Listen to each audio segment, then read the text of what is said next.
What would your life look like if you lived in Moscow, Russia, for 3 years? Today's guest, Damien Bruckard, did exactly that.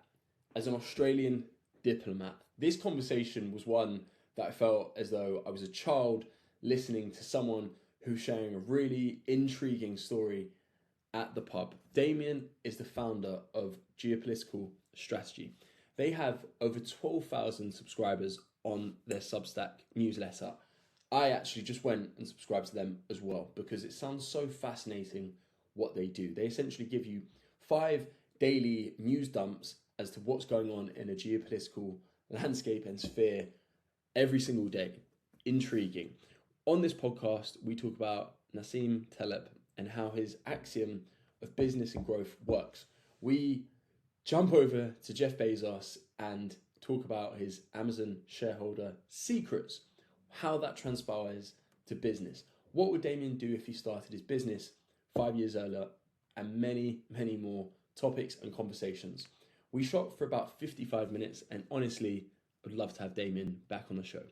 As always, if you enjoy this podcast, subscribe, share it to a friend. Thank you very much. As entrepreneurs, we all experience challenges in our business journey. I'm JT Story, and the Grappling Growth podcast is my attempt at documenting my entrepreneurial journey while building my brands. I sit down with fellow entrepreneurs, understanding how they grapple with growth. I hope you find value and enjoy. Damien, welcome to the podcast. Thanks for having me. You're welcome. Damien, as always, I'm curious, what does growth look like to you? Yep, great question. Knew it was coming. So growth to me, I always think about it in terms of how it works in nature. So it happens naturally when the conditions are right. It's not something that's forced. And, that applies in so many different contexts, whether it's, personal growth, which is really around, improving one's character. People don't improve their character by reading a book and trying to improve their character, in my view. It applies to often skill acquisition. The best way of growing as a tennis player is to hit a lot of balls and to play actual matches rather than just hitting against the wall. And it applies to business growth as well. In my own personal business, we have a Substack newsletter, for instance, Geopolitical Dispatch. Every time we've tried to focus on growth, it hasn't necessarily worked, but then when we've tried to focus on quality, we've seen it ensue. And it reminds me a lot, I don't know if you're familiar with Viktor Frankl's book, Man's Search for Meaning. But one of the things he says there, a big thesis, is happiness is not pursued, it ensues when you focus on something else. And I feel like growth sort of has a similar way of operating. Focusing on growth doesn't necessarily lead to it, but focusing on something else that matters to you in your natural environment, in the real world, often with skin in the game, then you get it. Why do you think that's the case? I think it's a case because it's what I've observed in my own life. I recently went to my 20-year high school reunion. And what was interesting about that was everyone was basically the same.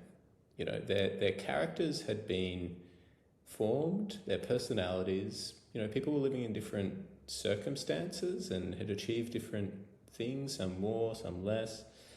But they were basically the same people. So that's sort of like one observation.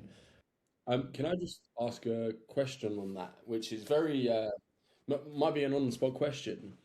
So you observed these people, most people that you went to high school with, and you thought they hadn't grown. Are you saying that from the perspective of, I have grown, or would you put yourself in that same environment as well, actually saying, No, I am absolutely including myself in that category. And I'm not saying that none of them had grown. Absolutely, everyone had grown. But it appeared to me that the thing that, had been the catalyst for their growth, the thing that had driven their growth, was time. And when you meet, you never really meet a wise young person, but you do often meet wise old people. And you very rarely meet old people that have absolutely no wisdom at all. And it's like life teaches you certain things just through the passage of time and the accumulation of experiences. And those experiences, without immediately getting too philosophical about it, they sort of happen to you. You don't choose your circumstances, whether that's at birth, where you're born, your parents, your upbringing, often really like the big choices in your career where you end up living. To an extent you do, but they're largely conditioned by the environment and the circumstances in which you find yourself. And to me, what that suggests is, those that, look to grow in a really traditional way, they're the ones that have been exposed for the longest time to the hardest circumstances, exposed to the most stress. And sort of going back to that original point around, growth arising out of, natural circumstances. Things grow in nature when they're exposed to stress. A muscle, gets stronger when you stress it, and people get stronger and characters get better when they're not just living in comfort, but in more interesting, different environments. Mm-hmm. Mm-hmm. Yeah, there's so much to unpack there. So it's just figuring out where to start. But what you said, and it wasn't a trick question what I was asking you about. Do you put yourself in that lens of, oh, these people haven't grown? Because it's always one of those things that you catch up with people from a few years ago, it's that drive back home, or you're there going to grab a coffee or a beer with your friend afterwards, and you're thinking, so and so hasn't changed. And I asked that question from possibly a lens of, we've all been in that situation to an extent. You've caught up with a friend or friends you haven't seen for a few years, and one thing I've always said to myself, and I've got a few old friends who it would be the case, but you meet up with these people and they're the same old crew, which I hate. It's, what's going on in your world, man? Or what have you been up to? And it's same old same. Sip their pints, toke their vape, smoke their cigarette, and you're like, oh, okay, fine. So where does the evolution go? And I heard this quote before, which is, if you're the same person as you were 10 years ago, then you haven't grown. And I think naturally we all have grown to an extent. There's always, it's when you can uh, subtract yourself from a situation that you can see that you've grown. And we've all gone through our camera roll and we've looked at photos from 10 years ago and you just think, I was a kid. But realistically, your parents, your grandparents aren't seeing you as though you're a kid. You're just more hyper focused and you can spot the small patterns of change as to what you're like as time zooms out. And I think naturally as humans, we're just critical animals and observant animals when it comes down to looking at stuff. So this high school reunion, how many years was it from when you left school? 20 years. 20 years. But I'd flip that around as well. Like I think one of those other sort of observations that a lot of people have, I was at a dinner recently and someone was, talking about they had spent a few weeks living with their parents because they're, doing some renovations in the house, and they immediately fell back into the same sort of dynamic that they had with their parents when they were teenagers. And it raises this interesting question. Like I'm sure both the child, now adult, and the parents had both grown, but that like fundamental dynamic between them hadn't changed. So maybe that interaction between you and the boys at the pub, it's sort of like a reversion to that dynamic that is more static rather than the people themselves having not changed. Yeah, and I guess what I was getting at a little bit was, not saying that people don't grow at all. People do definitely change, but not necessarily through effort from what I've seen. Um, it's kind of like every New Year's Eve, people make their resolutions. Some stick to them, most don't. Try to learn a new language or whatever. But whenever they're focused on some sort of like character development, it's pretty hard. And inertia has a pretty strong pull. But you do observe that people without conscious effort seem to mature.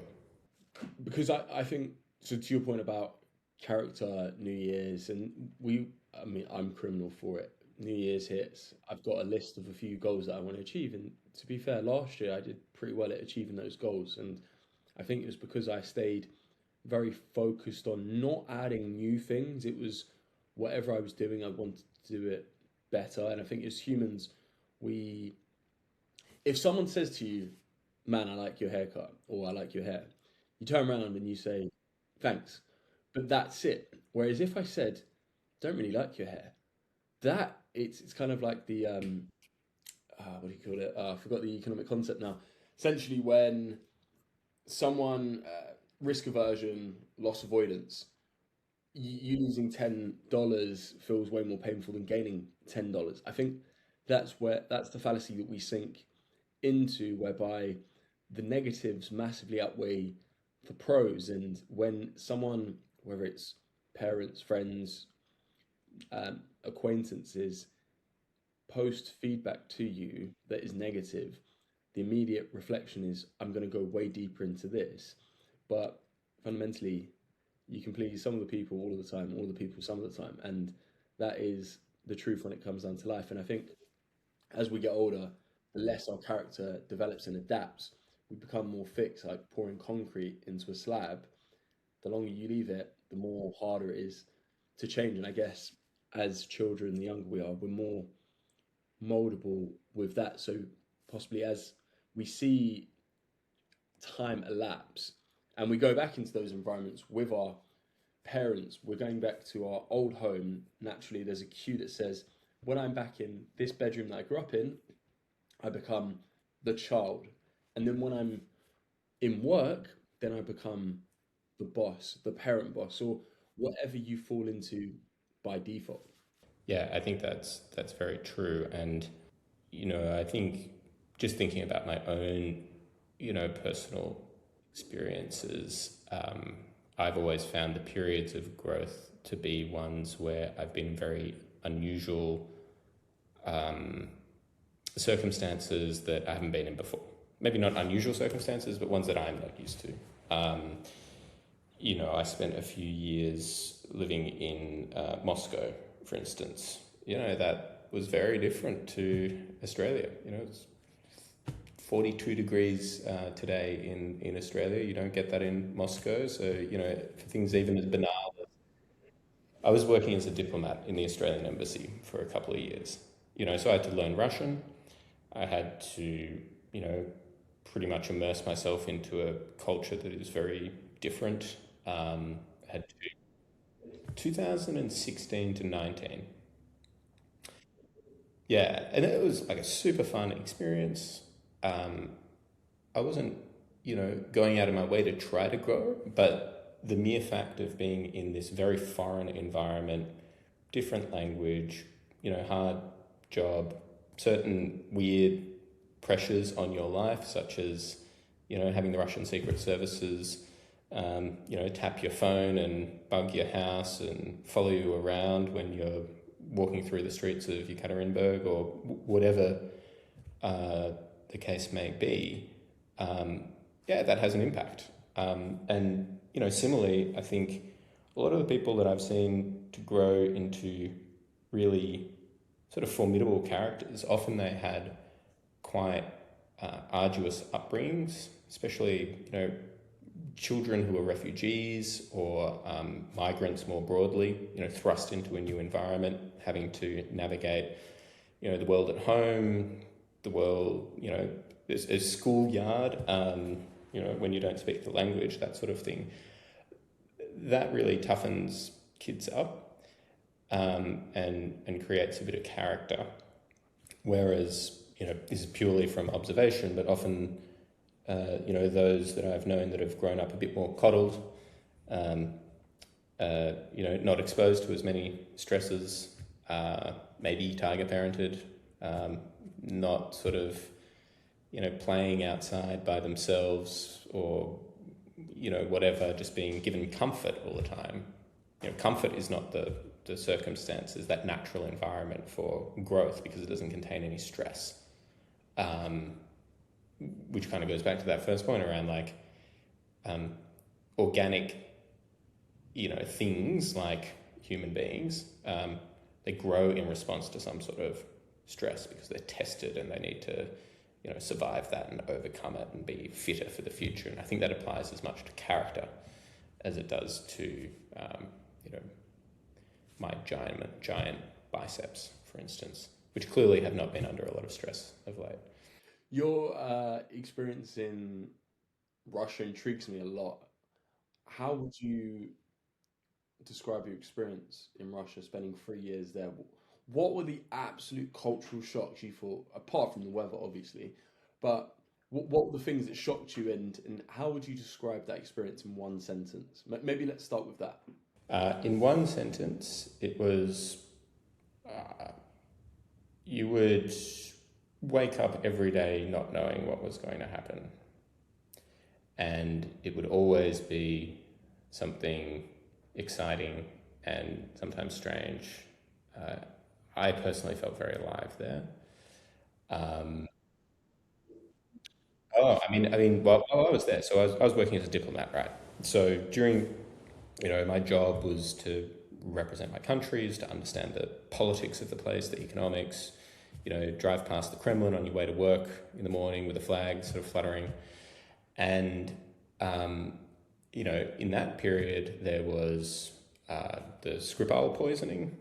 There was, expulsion of, many Western diplomats as a response to Western countries kicking out Russian spies all over Europe and the rest of the world.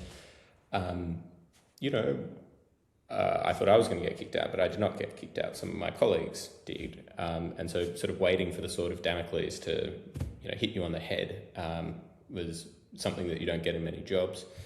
Then it would be, traveling across the country. Absolutely fantastic place. It's a rich, culturally rich,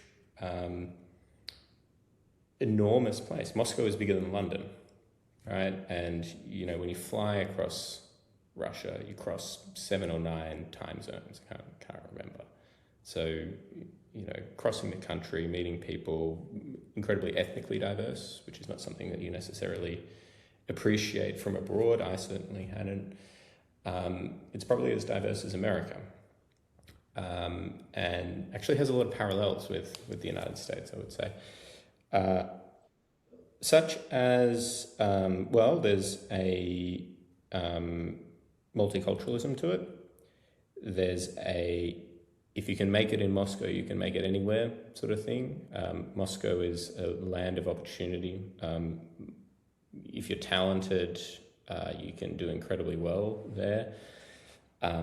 There's a religiosity and conservatism to many Russians that I think has some parallels with the US.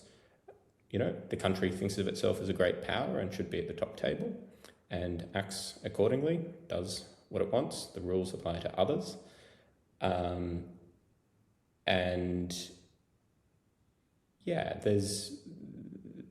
Russia, there are many differences as well, especially in terms of how people interact with each other. There's a sort of cliche, but I find it kind of interesting. What's the difference between a Russian and an American? It's kind of like the difference between a peach and a coconut. So a coconut, you're trying to crack open and it's very hard. You can't get through, and then suddenly it opens and you get everything. Whereas an American is like a peach. You sort of bite into it and all sweet, and then you hit this impenetrable core and break your teeth. So there are big differences as well. Great summary. It's interesting. I was just thinking as you were talking, do I know any Russians? And I said, yes.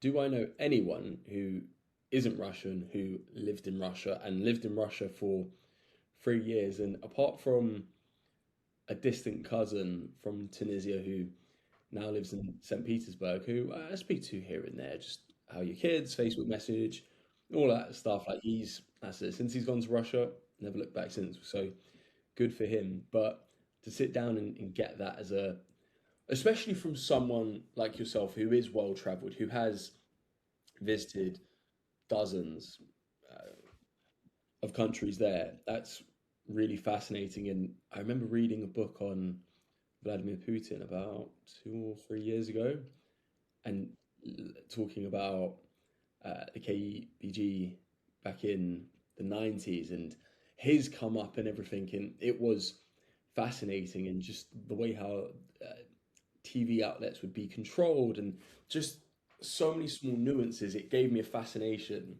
And a lot of people now are saying, I'll never go to Russia, but it's definitely a place high on my list. Maybe not now immediately, but definitely in the next few years, just to get a sense of that culture. And it's the biggest country on earth. And as you said, we're going through 7, maybe even 9 time zones. There's so much to it. And talking about Russia, I was talking to a Russian guy from my gym the other day, and he was just saying how crazy the landscape is, and to get to Siberia, how long, like the joke for him back when he was growing up from his mum was, I'll send you to Siberia as his punishment, which is, or he'd be sent, yeah, anyways. Yeah, that's a big punishment. Yeah, yeah, it's an incredible place, and you know, it's always worth reminding people that Putin is not Russia. Um, the country's foreign policy is not really representative of the will of the people. They're by and large a great people, as pretty much everyone all over the world is. I would say, slightly idiosyncratically, they're quite very sincere. A bit tough to open up, but when you do, you can have very, very genuine, outstanding relationships, sophisticated, intellectual, um, kind people by and large. Not everyone, including, I would say, the man at the top, but it is a wonderful place to visit. When I was there, it was obviously before the Ukraine war, well, the 2022 invasion of Ukraine. And I had so many friends visit me because so many people had wanted to go to Russia, but it had always just been that little bit too hard. The language barrier, the visas, not being able to read the signs in the metro. But as soon as there was someone there that could speak Russian, and I think they also were pretty happy to stay in a free bedroom provided by the Australian taxpayer. They came immediately, and every single person loved it. So it's a real shame that the world politics are the way that they are. They should be the way that they are after what Russia has done and is continuing to do unjustifiably in Ukraine. But it will be a better day when Russians and the rest of the world are able to intermingle more. Yeah, we all hope for it. Now, this conversation's taken a turn that I don't think we'll go down. So it's a pleasant surprise, and it's a lane that I rarely ever venture down on this show. But this is an open platform, so we can talk about anything and everything. You can take me back to where you wanted to go. I did want to talk to you about your business, geopolitics, and how that looks. And so, a bit of my background, I studied a master's in international development. Not to say that I'm a massive, well versed person in it. It was something that I sort of wanted to do because it was different. I was always into business, and I thought I'd challenge myself to study international development. So, there was a big curiosity layer there. My brother, he studied international development relations. Probably be a better conversation for you than I would on that topic, because he is a history buff. He knows if I need to ask questions, I go to him and I'll be like, do you know about this? And he'll tell me something. So talking about geopolitics, your business, I'm curious because I don't know the story. How was your business birthed? How did you come about to was going from being a politician, being in representing Australia, to now doing what you're doing? Yeah. So I, after 3 years in Moscow, was facing what in the diplomatic service is called capital punishment, and that is returning to your home capital. The fun stuff is being overseas and working in an embassy. Australia's capital is Canberra. You know, it's not the most exciting place in the world. Well, yeah, right. Okay, I don't need to convince you, and for your listeners, you know, it's a small Ottawa. So, with kangaroos, some great things, but it wasn't really my town. I moved to Paris, worked at the International Chamber of Commerce, which is the sort of peak business group around the world. They've got a seat at the UN. They provide sort of globally representative private sector views to the United Nations in their policy development. So I was working as the right-hand man to the Secretary General of that. And in that capacity, I'd basically seen this disjunct between the way that corporates think and the way that diplomats think. And also observing this world that was becoming, world politics, which was becoming increasingly contested, fractured, competitive, and dangerous, I would say. And, you know, we've all seen this in the last few years. Russia's invasion of Ukraine, you know, now, you know, the turn in American foreign policy, which is much more sort of impulsive and, you know, undermining the foundations of many of the institutions and norms and values that we collectively as a world had taken for granted for the last 80 years since the end of the Second World War. So I sort of saw the writing on the wall there a little bit. And so with with a friend who was working with me in the Foreign Service, we'd been talking about some time about, you know, creating a business together to advise companies on geopolitics in the same way, style, and to the same quality that we were advising, you know, ambassadors, the foreign minister, the prime minister. He had been working as an advisor to the Australian Prime Minister, he'd been a diplomat in Singapore, finance journalist. And so we started actually by writing a newsletter called Geopolitical Dispatch. Got a lot of traction there. The unique lens is really interpreting geopolitics for business. And we modelled it very explicitly on what we had seen in the Australian system, how the Office of National Intelligence, so it's sort of a central analytical intelligence agency, briefs the Prime Minister every morning. So it's very succinct, global, strategic, you know, no fluff, with a bit of humour in there as well. There's a lot of puns, we put art in there. So that was doing well, and then we sort of used that to win some advisory work. So we now work for some pretty big American, European and Australian companies, sort of advising CEOs, boards on geopolitical shifts and what they mean for the business environment and their own companies. Because often there's this sort of gap in sort of understanding, but also that translation of what does all this economic uncertainty and policy uncertainty mean for my business. So that's really like the focus, and we have a sort of bank of former ambassadors who serve as our senior advisors, and the business really has two components. There's a you know, D2C newsletter on Substack, which sort of grows this funnel for us that we also monetize. And then we have the advisory component, and we win work through that. So they're quite complementary. And the sort of fact that we are a advisory firm, I think, sort of helps the newsletter growth and reputation and quality as well. So that's sort of in a nutshell what we do and where it came from.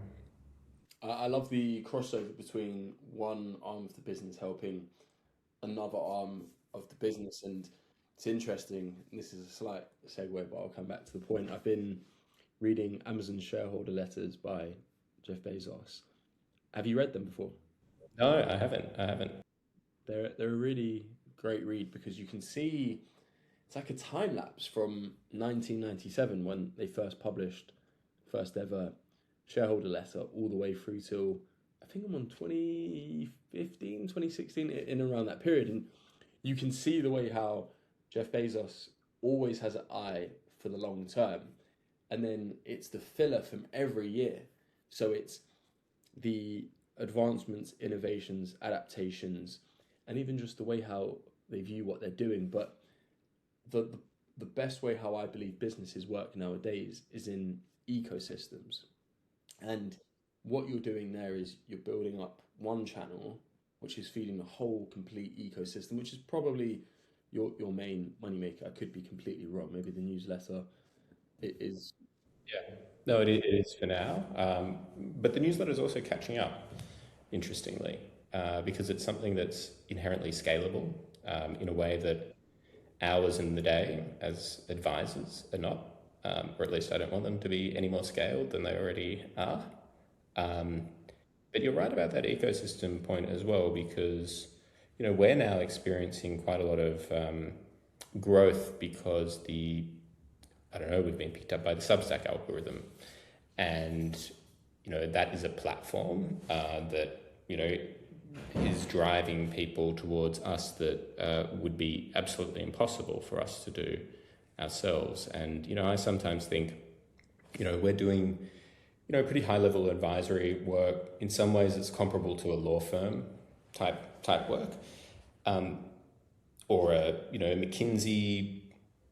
But how many law firms or consulting firms have a owned audience of 12,000 people growing at 2,000 a month coming to them because they're interested in the content? Like I would never ever sign up to a marketing list for a law firm. It'd be boring. And so I think we're kind of in this like interesting position that I haven't seen others really do much before. There's obviously a model of the sort of LinkedIn influencer that has a newsletter and sort of grows their profile that way. We're not doing that, but there are some parallels, oddly. Yeah, I mean, from a marketeer's perspective, something that I've been in for the last nearly 9 years now. Yeah, that's crazy. But having an own list of 12,000 people would be a gold mine, and the fact that that's what you've been building, and it just comes down to the age-old adjective of just providing value to your audience without asking for anything in due course. Naturally, there is a case of, hey, if you're interested in this, here's the call to action, and not burning up the list. However, having that audience there, and again, as I was saying, creating that ecosystem. And a big pivot that we took as a business about 12 or so months ago was moving away from funnels to ecosystems.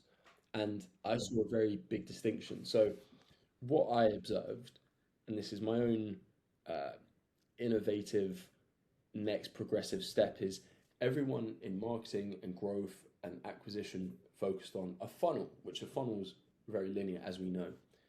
And a funnel would be a case of you've got your uh, let's call it 10 new leads that come in every single day, and maybe one or two of these might convert, but traditionally people would get rid of these leads. The remainder, nothing would happen. Whereas especially with an email list, it's compounding. So as you said, 2,000 new subscribers, members every single month.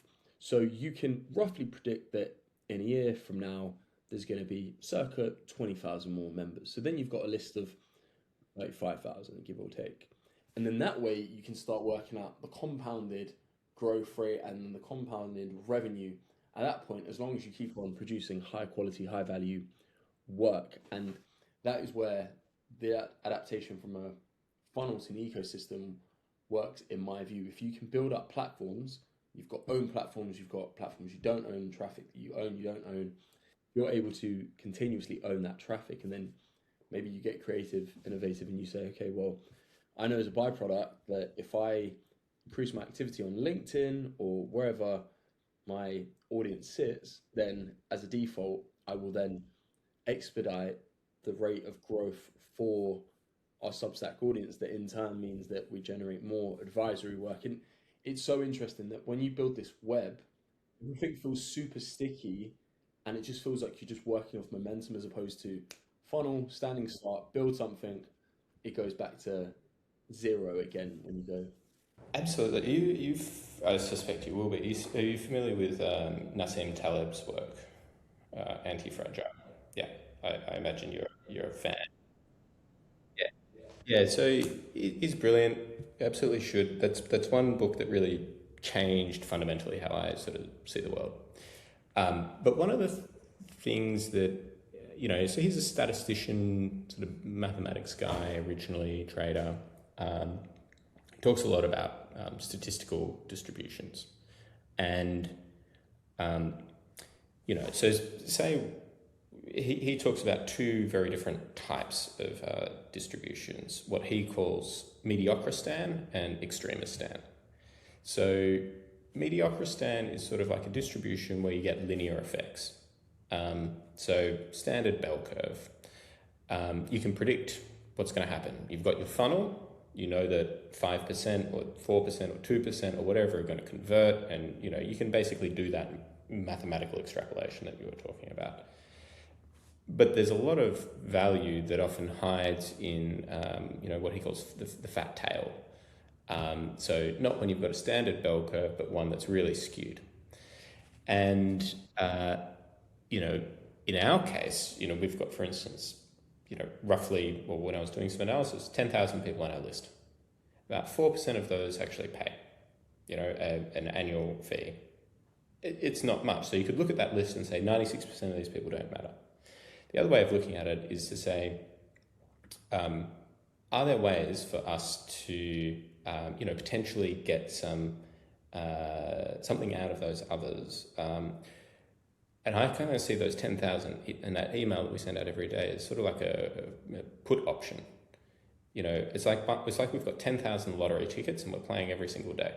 You have no idea who's on your list. All you see is, Fred blogs 86 at, yahoo.com. But Fred Blogs may well be the, chief investment officer at the Norwegian Sovereign Wealth Fund.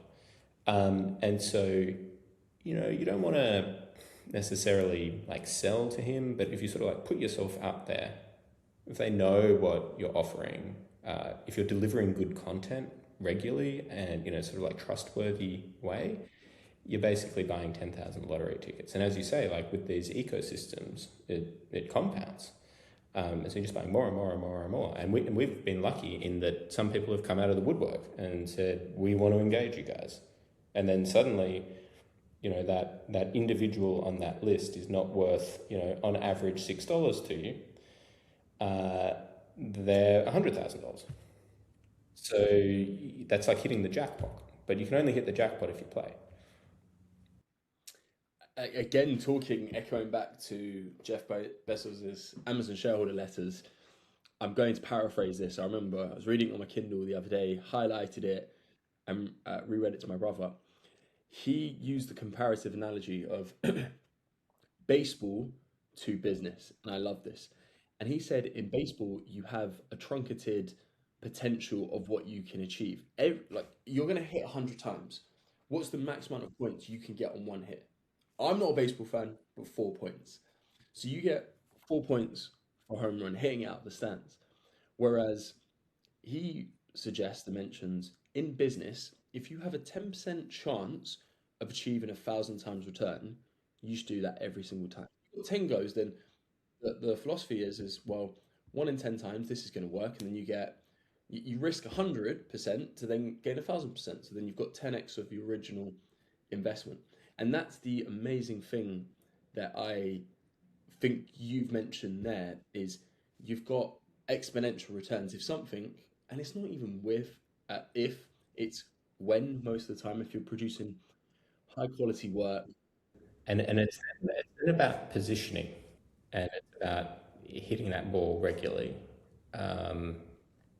and not going bust in the process. So another sort of Talebian concept, which is related here, is he talks about, his big book is like, well, one of his big books is called Anti-Fragile, right? It's like, what's the opposite of fragile?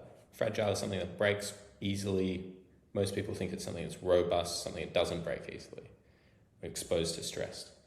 He says that's not really the opposite. The opposite is something that sort of grows from stress. And so this very much comes back to the topic of this show. Well, how do you position yourself in markets or in business? You basically want to reduce catastrophic risk that you go bust, but you want to have as many options as possible that you hit it out of the park, like Bezos says, that you get those enormous sort of returns, and you want that convexity, that non-linear growth, if possible. And if you can set up your business to do that, I think you're in a good spot. Yeah, and this again is reflecting back to the game that I was playing 12 months ago. I was in business where I was playing a game with the potential of only hitting fours, let's say. And I had to, and this is to your point of positioning, I had to look at how we were positioned in the market, what we were doing, the opportunities. If I own a local coffee shop, I know, yeah, but we're going to earn X amount per month, but I know I'm going to cap out at whatever 100 coffees served per day. No matter whatever I do, unless a new skyscraper is built and then they can put another 5,000 people in the local area, I'm not going to break through certain. Even then, there's only so many hours in the day that you can serve coffee, and there's only so many coffee machines that you can have, and baristas. It'll be a higher ceiling, but it'll still be a ceiling. Exactly. And I think, again, a lot of it comes down to, are you playing the right game with whatever you do? We have, and interestingly, I was listening to Tony Robbins on my morning walk, probably a very different morning walk to yours. It was very rainy, very wet, cold and miserable. I didn't go outside because it was too hot. But listening to him, he kind of summarizes everything we've basically said here with the opportunities that we're in. How does one person earn $10, $15 an hour at McDonald's, and then someone is earning double, 4 times, 100 times what that person is earning, even though they've got the same amount of time in the day? They're just focused on higher value driving opportunities and avenues. And this is a lot of what I say to younger people, because everyone wants to be, I don't like using the word rich, everyone wants to be wealthy. If you said to someone, would you rather earn $100 an hour or 150 than $200? Most times you would be a fool to say no. And even if you were to earn the $200 an hour, you might say, well, that excess $100, well, I can give it to charity, or I'll invest it the way how I feel fit to society. But it's figuring out that positioning, and there's so many small nuances, that the hidden cracks or the hidden players that I find in business that make such a big difference into how you position yourself, and then eventually experience the benefits and the network effects and compounding your ecosystem. Yeah, and ideally not even work for $150 or $200 or $300 an hour, but make money not from sort of a direct relationship with time. If you can set something up where you effectively make money while you sleep, that's obviously the goal. But there are some things where you can do that. Not easy, though. If it were easy, everyone would be doing it. But that point about compounding is so true. I mean, I only wish that I went into business earlier, because of that magic of compounding.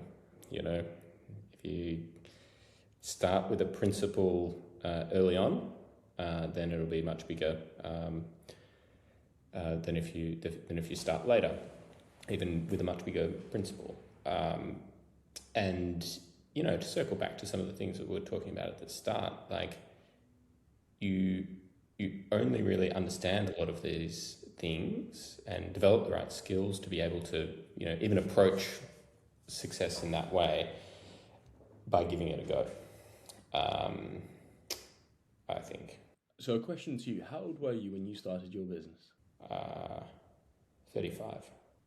Do you think if you started earlier, you would have been as successful or been at the level that you're at now? Or do you think you would have had too many challenges that you wouldn't have known how to solve?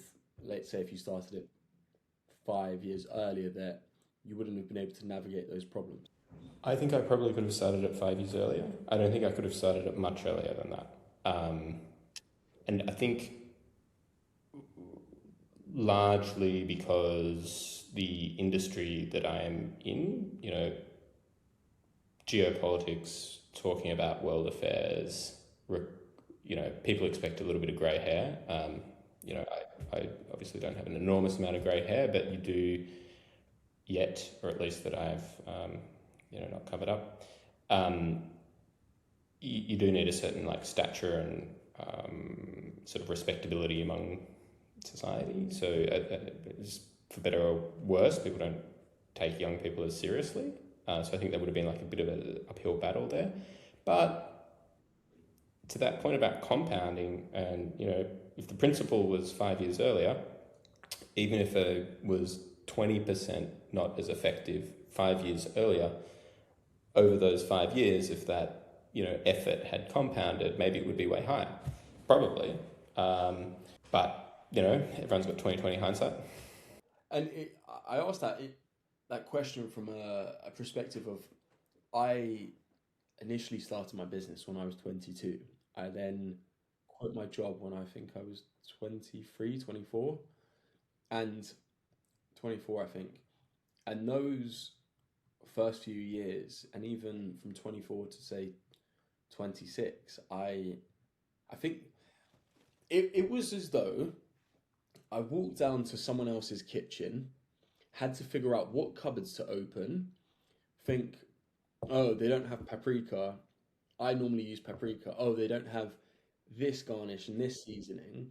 And then when I opened the fridge and I picked out a steak, it was, oh, I normally eat, I don't know, ribeye. And then they had a sirloin. I was like, okay. And then it's always the case. You go to an Airbnb or you go to a friend's house and they're like, mate, help yourself out. I'll be back in a few hours. Make food. And I find the food doesn't taste as good because you're used to your utensils. And it's such a weird thing to say, and probably an old man thing to say, but how, the heat that you're making scrambled eggs. You know how your pan takes to the eggs and small details like that. And the point I'm making is the first few years of me running a business, maybe the most tongue-in-cheek British thing I could say, I didn't know my ass from my elbow. I was doing things that I thought was the right thing to do. And it's only until I've got into the last few years where I've just said, okay, I know what moves the needle in business. I know what's the important value drivers for clients. And what I realized is in the industry that I'm in and what we do is I can have the fanciest house possible. But if one of my partners, one of my clients comes to stay over at mine and I don't have a bed, they're not going to stay any more than one night. They're going to leave. Because if they're coming to sleep, they need a bed. And the bed in my business is results. And fundamentally, no matter what you're doing in whatever business, you might go into your favorite coffee shop, but if they keep on telling you, hey, we don't have the milk you like, eventually you're just going to go to another place if you don't like almond milk. And it's so interesting because I speak to founders who started their business really early and maybe they've started it a bit later, and you can see a juxtaposition in the way how they view things. And quite often I say to myself, not that I look back in regret or hindsight, but maybe I should have spent a few more years in the city building up experience as opposed to just burning the boats, going out alone. But again, who knows? We can't split this off. I think probably not. I don't know that you would have got any wiser with that, maybe. But I think, that experience of going into the foreign kitchen and working out how to cook, and even if it doesn't taste quite as good as your scrambled eggs at home, you're still improving your cooking in a way that staying at home and making scrambled eggs the same way every day is not exposing you to a growth opportunity. and skill acquisition. So I don't know. I think you would have done the right thing there. Yeah, I mean, that's also very impressive to start a business at that age. I don't think I could have done that. Certainly not this one, for the reasons I mentioned before. But, one thing that I find hard about, well, firstly, this is by far the hardest thing I've done. I've had some, on paper, pretty tough jobs like lawyer, trade negotiator, diplomat, whatever. This is 1,000 times harder, 1,000 times harder. And I think it's harder because fundamentally, no one's telling you what to do. It requires self-propulsion. Like you need, you mentioned Jeff Bezos. You need as much self-propulsion as his rocket ship to just stay afloat. And that's not easy.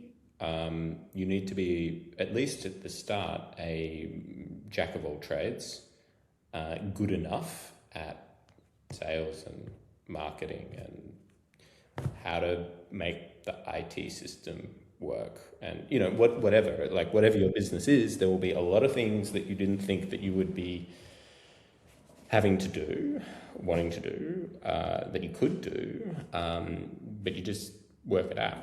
And that's quite remarkable, I think. And this broader sort of feeling that you have that no one's looking after you. So you got to look after yourself. And I think that, toughens you up and makes you a bit more okay or philosophical about things going wrong, and things not going to plan, and becoming a bit more comfortable with that. I imagine entrepreneurship would, if you had, quite strong anxious tendencies or something, a bit of a worrywart, it'd be pretty tough. But it may actually, help ameliorate some of those problems. Is that your experience too? Yeah, wow, the experience of running your own business. I think, and I'm very, very honest and transparent with people. I think the the thinking was when I quit my job is I actually became lazier. I was used to, I would commute into Canary Wharf, central London, and I would be in the office 8 till 5:30. It would take an hour either way to get to and from the office. So I basically gave 7 in the morning till 6:30 at night to my job, basically 12 hours. And then and I see this with a lot of people, started my own business. It's like, my boss isn't going to tell me off if I'm late. My boss isn't going to tell me off if I watch Netflix. Like all of these things, and I don't care who you are. I think most people, most entrepreneurs have done that. They've done that thing. They're like, "Oh, I would rather not tell people I did that," but that's the reality, and it's about getting to that tune where you have that self discipline where it's and I think the self discipline quite a lot of the time as an entrepreneur, as a business owner, comes from you look at your bank account because in a job, quite often you can get away with that. But then if you're a farmer as an entrepreneur, as a business owner, a farmer and a hunter actually. So you're going out and you're needing to hunt to find the food, and then the idea with your newsletter is you're growing it. So you're hunting, you're going out using channels to acquire new conversations, new opportunities, new talent, whatever, and then you're farming those relationships. Whereas I think in a job quite often we're quite often one or the other. In a job, if you're in sales, you're a hunter. You're not really there to farm. The farmers are the back end operations guys. It would be you and your business partner. I'm going to write the newsletter. I'm going to get people in. You do the advisory work. But quite often, no, no, no. We're both writing this. We're both doing the advisory work. So it's such an interesting. You can't prepare yourself for it, and you learn through repetition, exposure, and just going through the the mud and just figuring out, I know I'm going to get dirty here. Yeah, it's like that Samuel Johnson quote, like, nothing focuses the mind like knowing you'll get hanged in the morning. You know, if you're looking at your bank account sort of head down, like, focus. And you can get a lot done. And it need not be 24/7 work. I mean, often I find it is incredibly time consuming, but I like it and I want to do it. This, to bring that back to Frankl before, it's like creating a business is fundamentally an act of creation. Incredibly purposeful to create something that didn't exist before. It's like writing on the wall of life, I was here. No matter what it is, it could be something really silly, doesn't need to be something serious or even like really successful. But if you're I always had the impression when I was an employee, if I got hit by a bus or departed the organization in a more conventional way, someone will replace me. Someone will do a job like at least 80% as well as me, probably better than me. They'll probably enjoy it as much as me. The world will keep turning. The organization will continue to exist. There was never a sense of, but for my existence, this place will function the way that it does. But if you're creating something from scratch, it's like fully dependent on you. And I say that not as a sort of like egotistical thing, but more like it gives a sense of purpose to keep going. And that is a real like intangible thing that I think I hadn't appreciated before I got into entrepreneurship. Well said. Damien, where can people find you and what's next for you? Yes, so you can find me at www.geopoliticaldispatch, all one word.com. So that is our firm's daily briefing, 5 stories a day on geopolitics and their business implications. So specifically for business people, entrepreneurs, written by sort of former diplomats and advisors to prime ministers, and sign up. There's a free version. There are also the option to buy a subscription or even get one for your organisation, a license. So see us over at geopoliticaldispatch.com. Lovely. Damien, I appreciate you. Likewise. Thanks, Joe.